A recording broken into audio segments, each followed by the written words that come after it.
How to make friends. And we're going to be basing this on 2 Samuel 19. So open your Bibles to that chapter. This is the continual saga of King David. Thanks for being here, by the way. This is a series of videos about King David. And this specific one is where we see the value of friends in David's life. The words friends, friendly, friendship, they appear over 100 times throughout the scripture. God says a lot about friends. In life, we really have 4 levels of friendship. We have that first level, which is acquaintances. If you're a somewhat decent person in this life, you're going to have friendly, superficial conversations with people, which is, hello, how you doing? Good, yeah, me too, have a nice day. I mean, this is what normal human beings do on a daily basis. If you're not that, then, well, I don't know, you're just not a good person. The second level is the casual friends. These are the people that you have more life encounters with. You may share like similar interests. You see them on a regular basis. We talk with casual friends when our benefits align, and especially like with our kids and their sports and their school, you have all these casual friends that when you're with them, you know, it's very friendly and you talk specifically about mutual curiosities, if you will. You're all interested in a club or a particular sports together, that kind of stuff.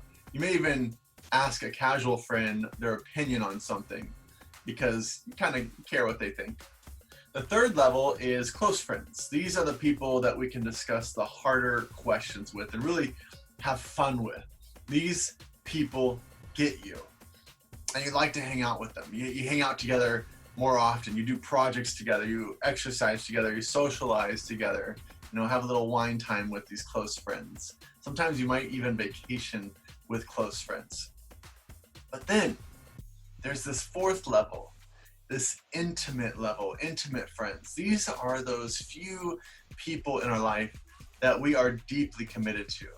We're open and vulnerable with these people, and we seek their counsel in most things. Intimate friends can speak into our lives with both correction, they can say the truth, and encouragement. They lift you up. The trust level is deep with our intimate friends. All of these levels of friendship are important, but we will be very lonely in this life if we do not build into our lives intimate friends.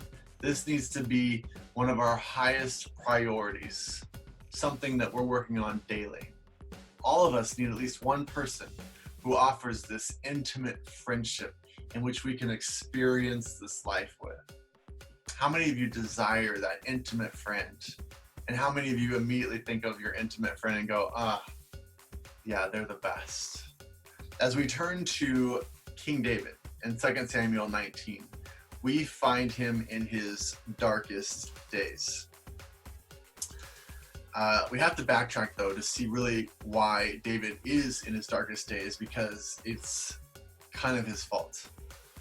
First of all, he's not that far away from a awful, terrible affair with Bathsheba.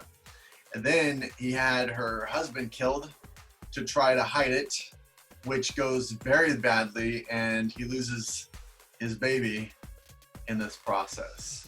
So yeah, dark days, and kind of on him of why it happened. His sin caused him to go down a path that was devastating. And this is really enough to take anyone to a tailspin. In fact, it's interesting to me that he put himself into the tailspin, and yet he's got intimate friends that can help him through it. Politically, David's life is in shambles, and he has lost respect from everyone. To top it off, this is probably, I think, maybe the worst part, although losing a son's pretty bad. But to top it off, he has a son, another son, undermining him. I don't think, besides losing the son, I can think of anything worse than your son that you've raised now undermining you and trying to take over your kingdom. In 2 Samuel 15:1, it says, we see his son Absalom. He's sitting at the gate talking to every person who would listen to him about how bad his dad is. That sounds fun. Then Absalom would say, See, your claims are good and right, but no man listens to you on the part of the king, which is David. Moreover, Absalom would say, oh, that one would appoint me judge in the land, then every man who has any suit or cause could come to me, and I would give him justice. I think I'm trying to display just the annoyance level of what he's doing. I mean, you can see the betrayal, right? There's just betrayal going on here. You have to know that the gate, this is where people would come to settle disputes. It would be like hanging out at the courthouse in our modern day world. Every person going to the courthouse wants justice. And then there's a guy out front saying, you're not going to get justice in there. No, not with this judge. Not the way this is going. You know, if I was the judge, you'd have justice. That's what he's doing. Every person walking in, he's just undermining his dad, which is the king, David. So awful. In verse 5, it says, and it happened that when a man came near to prostrate himself before him, he would put out his hand and take hold of him and kiss him. Kiss him. And in this manner, Absalom dealt with all Israel who came to the king for judgment. So Absalom stole away the hearts of the men of Israel. To top it off, verse 10, as you keep reading, it says, but Absalom sent spies throughout all the tribes of Israel, saying, as soon as you hear the sound of the trumpet, then you shall say, Absalom is king in Hebron. Thinking WWF kind of thing there with the mic. He says, say this at this time. You'll know when the trumpets go off. He's just, oh man, we're talking about a bad son. In verse 14, we see David's response to all this. And David said to all his servants who were with him at Jerusalem, arise and let us flee. What? Flee. For otherwise, none of us shall escape from Absalom. Go in haste, lest he overtake us quickly and bring down calamity on us and strike the city with the edge of the sword. This is crazy. This is crazy. David learns of his son's betrayal. And then, even though he's chosen by God, think about all that David has seen, all that God has done through David's life, the miracle after miracle after miracle. And then in this moment where his son is undermining him, he forgets it all and runs. He runs away. Well, I don't know. Right or wrong, David lost everything. And once again is running for his life. And in this moment, you know what he needs? A friend. He needs a friend. And again, you know, maybe he's making the wrong decisions. It seems like he's making a lot of wrong decisions. And he's put himself in a very bad position. That doesn't mean we don't need friends. Friends that help us in our darkest days. He needs a friend. And this is where the message turns to us. Do we have friends in our life to help us in our darkest hours? Whether we did it or not, do we have friends to help us in our darkest hours? If we are not cultivating these kinds of friendships in our best days, we will be broken in our worst days. We must make this a priority in our life. It's why I've centered this message, even though it's about King David and Absalom, it's about the saga of King David. The message to us, you and I, is that we have to cultivate friendships. We have to be ready for our darkest days by cultivating now in our good days, depending on where you are, friendships. The first friend that shows up for David is a guy named Attai the Gittite. This is the first we learn of this guy, and I'm not sure I'm saying his name right, but a Gittite was a man from Gath. Gath is where Goliath was from. This is kind of amazing because when David is in Gath, he is running away. Same situation where he was running from Saul at that point. And he acted crazy when he got there and somehow created bonds. In 2 Samuel, Attai says, as the Lord lives and as my lord king lives, surely wherever my lord the king may be, whether for death or for life, there also your servant will be. He's basically saying, I'll die for you, and I'll go where you go. That's pretty deep. That's a deep friendship. David told him, no. It'll be easier if you just stay for you. And he says, no, I'm not. I'm with you. This friend, I mean, he is, more importantly, this friend was once an enemy. And David took a man who was an enemy at one point and befriended him in such a way that when all his chips are down, this friend says, I am with you even in the difficult path ahead, even into death. You turn your enemies into your friends if you cultivate friendship. This is cultivating friendship. The second friend that shows up is Zadok and Abiathar. These two are Levites, they're priests, and they come to David with the Ark of the Covenant. They're carrying the Ark of the Covenant. Think Indiana Jones style. They're like, we're going, and we're taking God with us. They put the Ark down, and they tell David, where do you want to go next? Now this is where you see David is still focused on God, still a man after God's own heart, and why God hasn't left him, even in his biggest mistakes. In verse 25, he says, return the ark of God to the city. If I find favor in the sight of the Lord, then he will bring me back again, and he showed me both it and his habitation. But if he should say, thus, I have no delight in you, behold, here I am, let him do to me as seems good to him. You see, David still has his eyes on the Lord. He wants God's best in the world that he lives in and for him himself. He knows the ark doesn't belong to him. This is God's tool, and it was for the people. It was for the Israelites. It was a tool to show God is amongst his people. It was a symbol of God's protection over an entire nation, not just David. And he recognizes that immediately. Like, this isn't some magic Aladdin's lamp that we just take with us. This was a blessing from God for a nation. So put it back where it belongs. If God brings me back, it should be there. If he doesn't bring me back, it's fine. God has a plan that's bigger than me. That's why God continues to be with David, even in the midst of mistakes. And these two friends, willing to do whatever David wants, says, okay, and they take it back where it belongs. They show their loyalty to him by doing what he says. And we need friends like this in our life. People who love us, but they understand that we're pointing them to God. It's not just about us.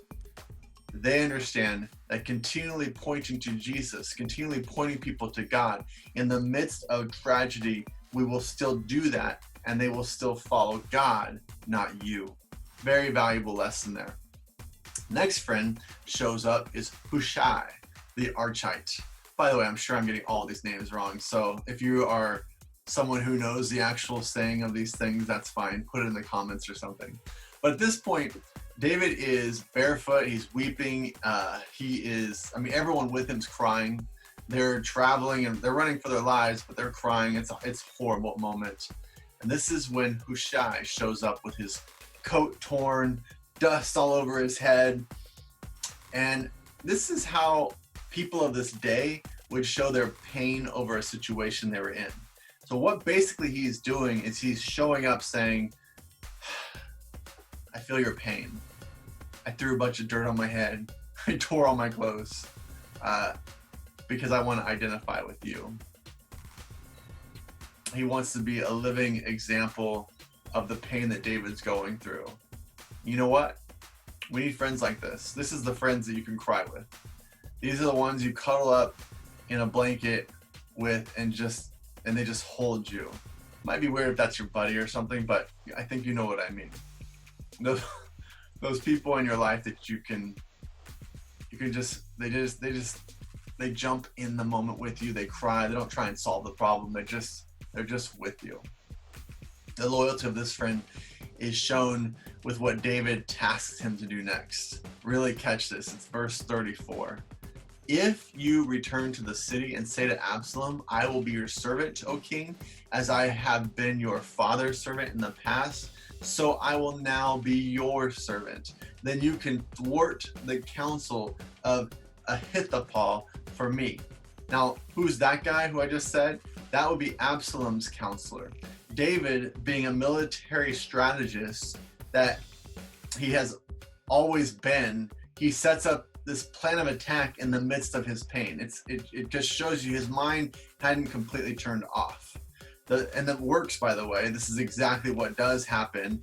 David has these intimate friends that he's fostered for years before. They go in, they infiltrate the council of Absalom, and eventually David does return and it all works. But the military strategist, this is the other aspect of building friends.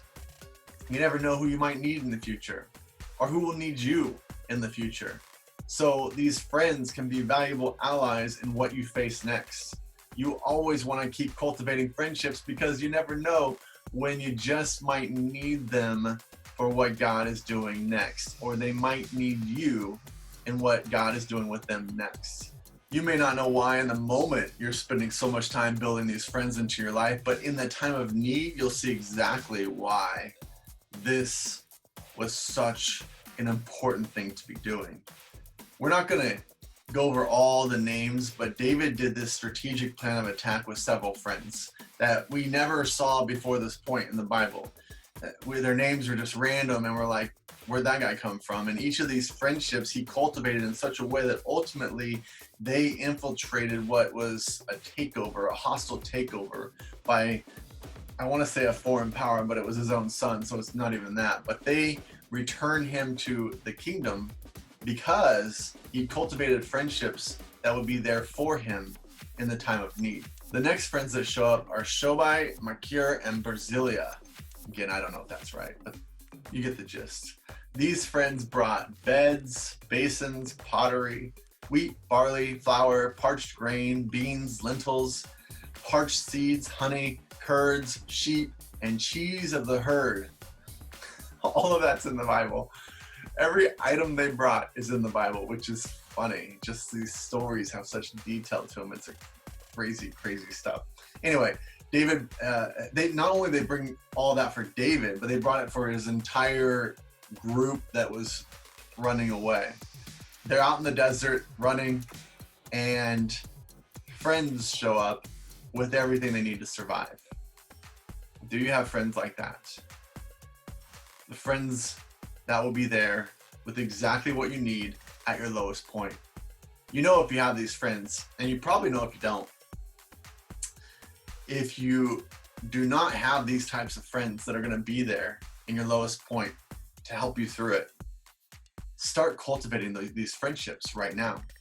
As time goes on, Absalom is murdered, and this is a story you can read about. That's not the focus of this particular message.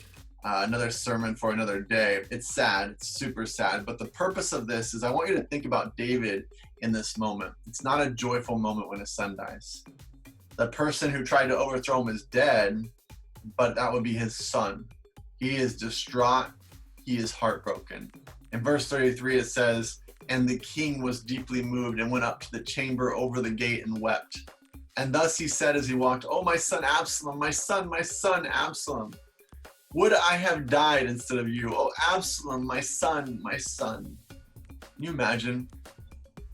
I kind of can. I imagine just what he feels in that moment. Yeah, he tried to overtake my kingdom, but he was still my son. And now he's dead. Heartbroken. David is at his worst moment in life. And this is when another friend shows up in 2 Samuel 19. Then it was told Joab, "Behold, the king is weeping and mourns for Absalom, and the victory that day was turned to mourning for all the people. For the people heard it said that day, the king is grieved for his son." Interesting. There's an interesting dichotomy happening here. The people see a tyrant overtaken who tried to steal the kingdom, finally gone. Then they see their king that they were fighting for weeping and crying over a lost son. So Joab has to use very strong language in verses 4 through 7 and tell David, hey, hey, it's time to get up and take your kingdom back. Enough mourning. It's time to see God's deliverance in this. This is a powerful moment. You need friends like this where Joab tells David, if you don't get up now and take your kingdom back, someone else will fill that void and you'll have a whole new set of problems. So get up and be who God's called you to be. Do you have friends like this?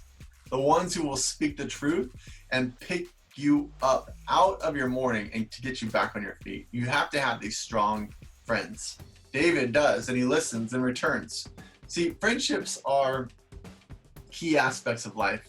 God uses friends in our life in so many ways. Sometimes it's encouragement, sometimes it's truth tellers. It can be ministers, givers, and supporters. God talks about friendship over 100 times throughout the Bible. We have to take in those verses and cultivate friendship daily. This is not optional, it's a mandate. This is part of why you're here on this earth, to build friendship and to do this life together. If you are a loner in this world, then you are missing the point of this life. Friends make you a better person. Bad friends will bring you down. Good friends make you better. So choose and cultivate wisely. Friendships come in all different shapes and sizes. Some are acquaintances, but your kindness matters. Some are close friends who you begin to share life with, similar experiences with. Then you have close friends that you share life with.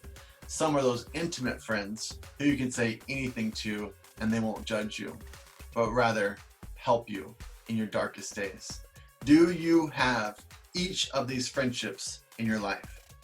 I want to give you just a couple steps to end this, some actual steps forward and to begin to create these friendships. Step 1, look around for positive people who will build you up, not tear you down. Close friends who inspire you and welcome you and love you, not alienate you, not insult you. This isn't family. You're not stuck with these people. So look around for people you like and treat you well. There's a few times in my life where I had to just say, I'm done. I'm not going to hang around these people anymore because every time I'm with them, I don't feel better afterwards. I actually feel worse. And so there have been a few moments in my life where I said, I just have to be done with that friendship. And then when I find those positive people that I really enjoy and they help me be a better person, I cultivate into them to be a better and closer and intimate friend. 1 Corinthians 15:33 says, do not be misled. Bad company corrupts good character. Never forget it. Step 2, be someone who listens and responds carefully.